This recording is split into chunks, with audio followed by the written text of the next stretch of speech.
You idiot! Do you realize what you've done? A sense of fear washed over Hunter. Sir, what have I done?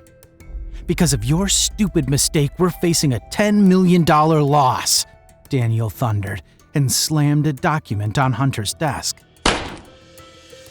Hunter picked up the paper, but couldn't believe his eyes. Sir, with all due respect, there must be some sort of mistake. I've checked this 1,000 times. Hunter replied, facing the boss of Sterling and Bennett Associates, the largest law firm in New York City. I don't care. Get out of my office. You're fired. Daniel dismissed him coldly. The office fell silent. Colleagues looked at him in fear of being next. Hunter quickly gathered his belongings and left towards the elevator.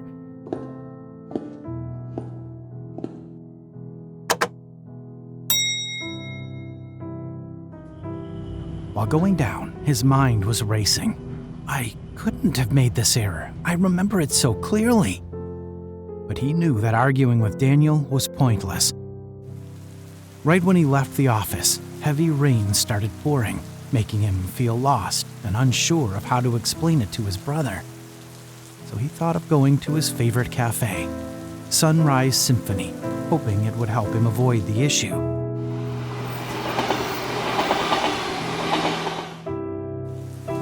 After about an hour, he got there and went in. As soon as he sat down, the waiter came up. Sir, what would you like? The waiter asked him politely.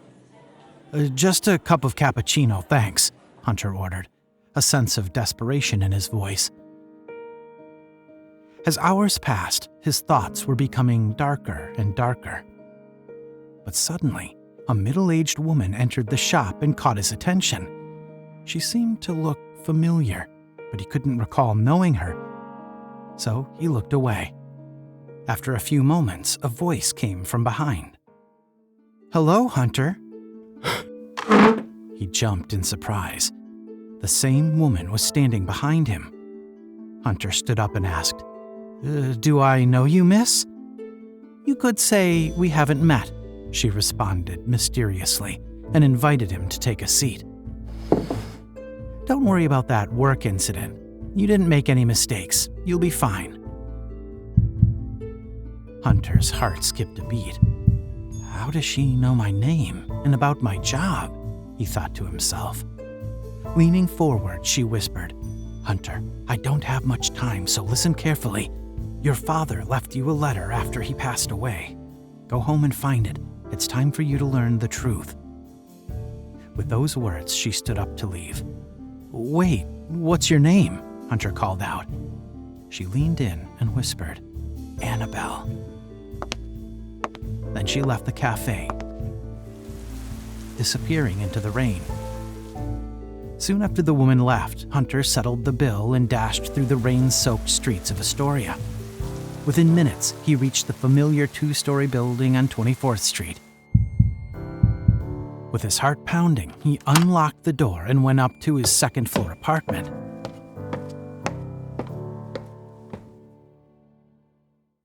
Hey, bro, you back? A voice came from another room. Hunter, drenched from the rain, stood motionless. He couldn't speak back to his brother, fearing to say anything after being fired. Ted, his younger brother, emerged from his room, his voice tinged with concern.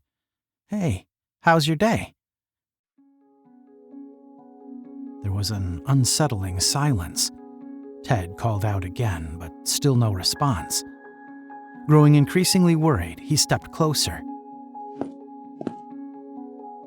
Noticing Hunter's troubled face. Hey, are you okay? He asked, with a hint of urgency in his voice. Hunter's hesitation was evident, and Ted grew even more tense. Did something happen to you? I don't know what's happening with my life. It turned upside down in the past few hours, Hunter finally spoke. Ted's mind raced with worry. Tell me, what's wrong? Did I mess something up? He asked, fearing he might have been caught for his recent hacking attempts into the Pentagon. No, you didn't cause this, Hunter assured him. seeing the relief wash over Ted's face. However, the relief was short-lived as Ted saw the dread in his brother's eyes. "Ted, I got fired," Hunter admitted. The weight of his words fell heavy in the air. What? How are we going to make it? Their financial burdens flashed through his mind. 2 student loans, rent, and inherited debt, totaling a daunting $3,200 monthly. "We're screwed. You know I barely make anything from that lousy job," he exclaimed. "Don't worry, Ted. We'll find a way. Everything will be all right," Hunter reassured him, trying to maintain a calm atmosphere. "There's one more thing I want to tell you, Ted," Hunter continued with a note of mystery in his tone. "Great. Now what? Are we getting kicked out?" Ted interjected, his tone laced with sarcasm. "No, it's something very strange that happened to me. Right after I was fired, I went to Sunrise Symphony for a cup of coffee. There, I met a woman who knew my name and mentioned our father. She said her name was Annabelle, and she told me to find a letter our father left us after he passed away," Hunter explained, his story sounding almost unbelievable. Ted got scared. "Are you on drugs, Hunt?" "No, what are you talking about? I would never do that. I'm telling you, it really happened." "Thank God, I just got scared. So who the hell is she then?" Ted replied, with a hint of suspicion in his voice. "I don't know. She told me her name and that's it. However, I feel something inside telling me that we have to find that letter. That's why I rushed back home." Hunter spoke back, walking inside toward the wardrobe. "Come on, Ted. Let's look through our parents' old stuff. Maybe we'll find something." Hunter started taking out the boxes. All of their inheritance was packed inside of them. "All right, I'll help, but something feels off here," Ted replied, joining Hunter. They started taking out boxes and looking through old albums and items. Hours passed as they rummaged through all of them. Suddenly, Hunter exclaimed, "Here it is! I found it!" "Let me see." Ted grabbed the letter. His skepticism momentarily vanished. Hunter then noticed a photograph of Annabelle in one of the albums. "This is her. This is the woman from the cafe." Reading the caption, Ted's voice faltered. "Annabelle Margaret Price. Were you dreaming?" "Ted, can you trust me for once? Just read the letter." Hunter started getting annoyed by Ted. Ted carefully opened the letter and began to read. His voice echoed with a mix of apprehension and warmth. "Boys, if you're reading this, I want you to remember the story I've been telling you before bedtime, the one that seemed just like a fairy tale. That story, it will be your guide for now. Find that magical place we dreamed about, and you'll uncover what I've never been able to tell you. When you find the location, our lucky number will be the key. Always with you in every step, your father, James." "I miss him," Ted sighed after reading the letter. "I know, Ted. I miss him too," Hunter replied to his brother. They sat for a minute in silence, lost in their memories. Suddenly, Hunter's voice broke the silence. "Ted, I'm thinking about the story Dad mentioned, but I can't remember it clearly. Do you recall it?" "It was about this mighty eagle, right?" "Yes, about the eagle, right," Hunter replied with anticipation. "There was only one place in the story. It was the eagle's nest." "Do you remember where it was?" Hunter asked. "Well, there wasn't a specific place, but it was the highest place in the city. It's the Empire State, right?" Hunter checked with Ted. "In New York it is." "We should head there right now, Ted." "Come on, how are you going to get on top of the building?" Ted asked, trying to bring a dose of reality into the conversation. Hunter hesitated for a moment. Yes, but who told you that we have to reach the top?" Hunter replied, trying to convince Ted to go along with his plan. Hunter went to the door preparing to leave. "Come on, Ted. We have nothing to lose. Dress up, we're going to the Empire State, he urged. Ted sighed and relented. Okay, give me a second. He grabbed his jacket, and together they left the apartment. They went straight to the station where they took the train to Herald Square. When they arrived, it was still raining heavily and the darkness had already fallen. Within 5 minutes of speedwalking, they arrived at the iconic skyscraper. They were standing on the other side of the street, looking up. Hunter froze, his eyes fixed on the height of the Empire State Building. Oh man, his voice tinged with amazement. This building always leaves me speechless. Look at it. Yeah, Ted replied sarcastically, his mind racing with the challenge ahead. That nest is pretty high up, I agree. Let's go inside. We're gonna get drenched from the rain. Ted urged Hunter to move. They walked across the street and entered the building. Inside, it was all shiny, bright, and super clean. They looked around and saw numerous elevators. So, which one takes you to the nest? Hunter wondered out loud. Remember our lucky number? They looked at each other and without a single word went straight to the elevator. Number 7 was written on the wall above. Hunter pressed the button, and in a few moments, elevator doors opened with a ring of a bell. They stepped inside, and as the doors closed, a loud click echoed. As if the door had locked itself, they exchanged worried glances, sensing that something unexpected was about to happen. Suddenly, a soft woman's voice started speaking. Hello, Mr. Hunter and Mr. Ted. My name is Madeline. I'm the elevator assistant. How do you know us? Ted asked with a hint of surprise in his voice.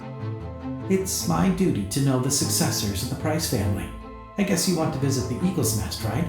Madeline replied calmly. You're right, Madeline. Could you please take us there? Hunter asked politely. Of course, Mr. Hunter. As soon as she finished speaking, the elevator began flying up. It took merely 5 seconds for it to reach the top.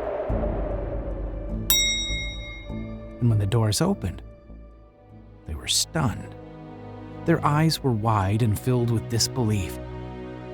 Before them was a luxurious, classic-style room dominated by a grand table surrounded by 12 elegant chairs.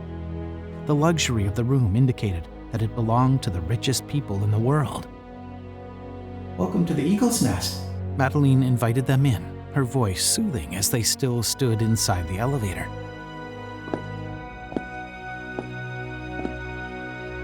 Guys walked in and saw portraits of family members surrounding the room's walls. Each and every one of them had a plate with the name and years of life beneath. That's actually them, but how?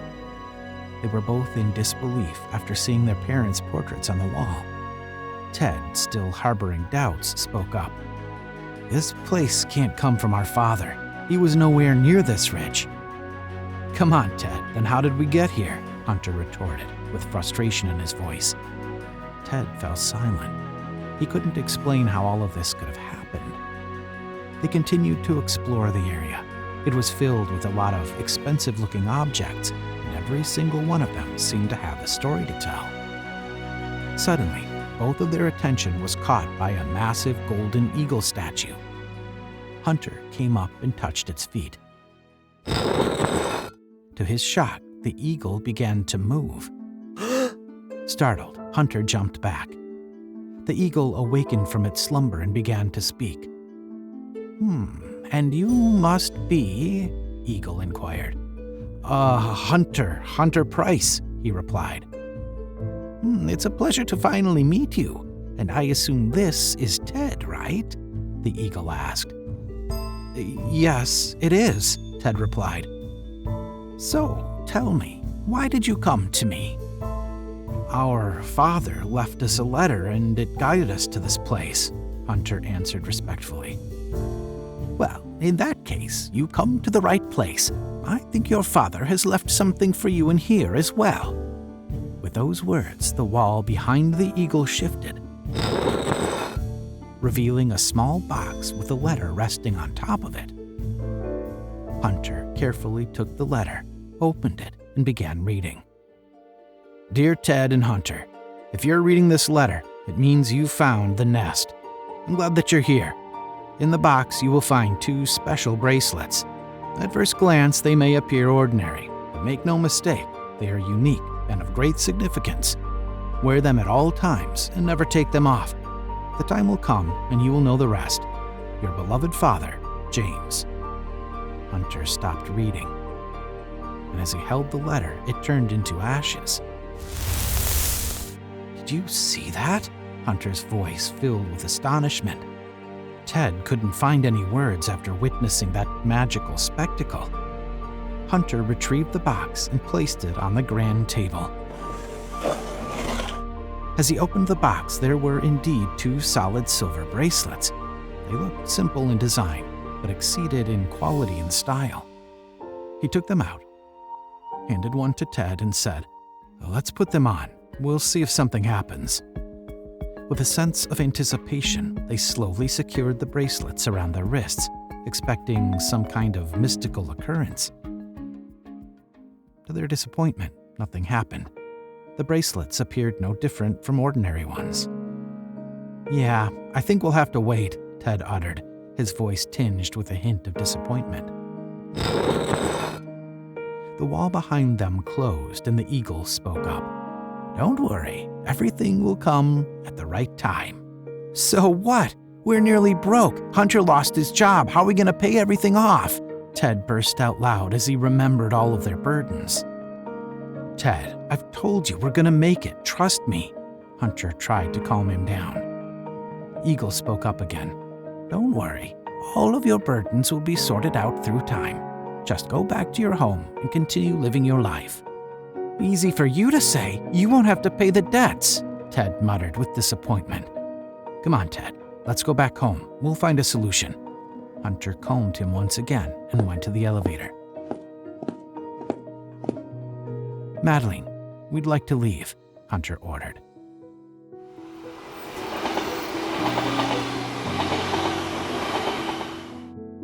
After about an hour, they were back at home and went to sleep as it was getting late. The following morning, they woke up quite late, and Hunter decided to cheer Ted up by taking him to his favorite diner in the city. They went to Marigold's Diner and settled into a corner table. A young and lovely waitress approached them with a pleasant smile and asked, "What would you like, gentlemen?" Ted's mood suddenly changed. He froze up momentarily, struggling to find his words. "I think we'd like 2 sets of the daily lunch," Hunter ordered. Seeing Ted's facial expression, Hunter knew he liked her. The waitress wrote down the order and fixed her gaze on Ted. "Great. Anything else?" Ted still found it hard to speak. "I think that's it, thank you," Hunter added. And the waitress went off to submit their order to the kitchen. "What happened, Ted? Lost your gift of speech?" Hunter teased. A knowing smile on his face appeared. He was aware of Ted's fondness for the waitress. "I don't know. Let's not talk about that," Ted replied, somewhat flustered. "Fine, as you wish." After a few minutes, their order arrived, and they began to eat. "I'm telling you, Ted, Marigold's lunch is the best," Hunter remarked. "I agree, it really is," Ted replied with a mouthful of food. After about half an hour, they finished their meal, settled the bill, and decided to take a stroll in Central Park. While walking in the park, they discussed yesterday's events. "Ted, I'm sorry for getting fired." Ted looked at him and replied, "Forget it, you wouldn't change anything. But hey, you haven't told me what happened." "Yeah, so what happened is that I made an error in a contract and my company is probably going to lose $10 million. $10 million? Yes, $10 million. It's a big sum for us, but it's nothing for them, Hunter replied calmly. I wish it was nothing for us, Ted responded. Hey, I forgot something. Remember that woman from Sunrise Symphony? Annabelle? Ted checked with Hunter. Yes, Annabelle. She told me that I didn't make any mistakes at my job, and I'll be fine. Yeah, it's hard for me to believe what you're saying, but after visiting that nest, who knows? Maybe she's right, Ted replied with a hint of skepticism. After about an hour of walking and conversing, they decided to take a break and rest on a bench. Ah, it's a beautiful day, Hunter sighed, sitting down on a bench. Hunt, are you seeing the same thing? Ted exclaimed. Everything around them suddenly started freezing, and all moving objects began to slow down. Oh, I think I do. What the hell is going on? Panic gripped Ted. I don't know, Ted. Hunter noticed as Ted rapidly started disappearing. And the same phenomenon overtook him.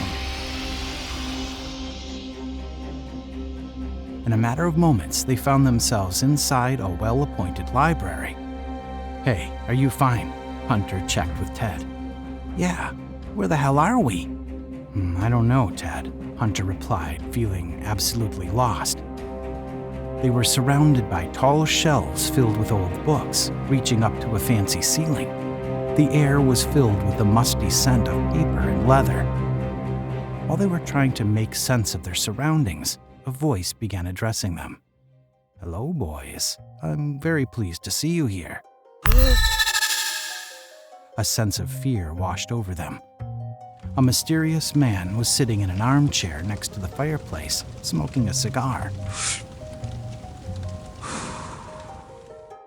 Pleased to see us, Ted retorted in half voice. Hunter shrugged his shoulders, not knowing what to say.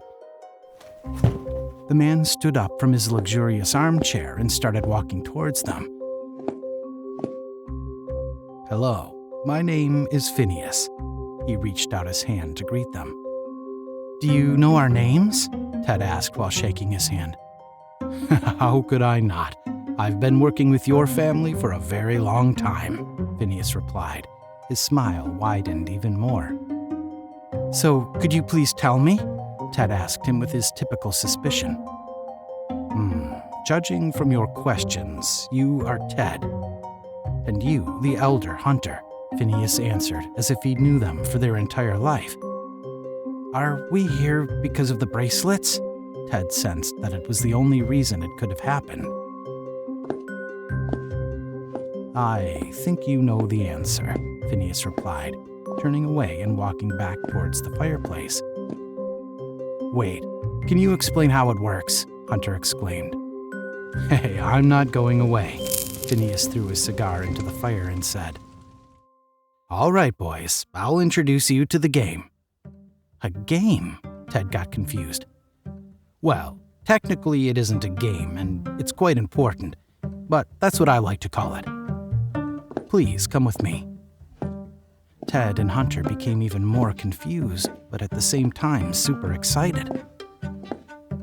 Phineas led them to another room that looked very similar to the eagle's nest. Looks like an eagle's nest, Ted exclaimed. Oh yes, it does, Phineas replied sarcastically.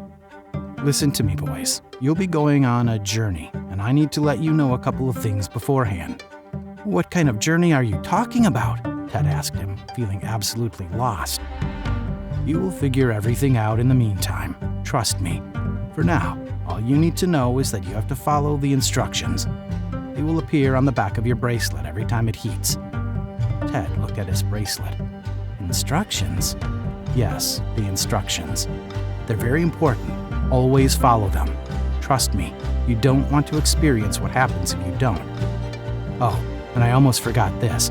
When you arrive at the location, try pressing your bracelets 3 times. It's going to help you a lot. Any more questions? Where are we going? Well, I guess there are none. I wish you the best of luck, and I hope you won't disappoint us. Phineas ignored him with his last words. Their bracelets started vibrating, and both guys disappeared from the library.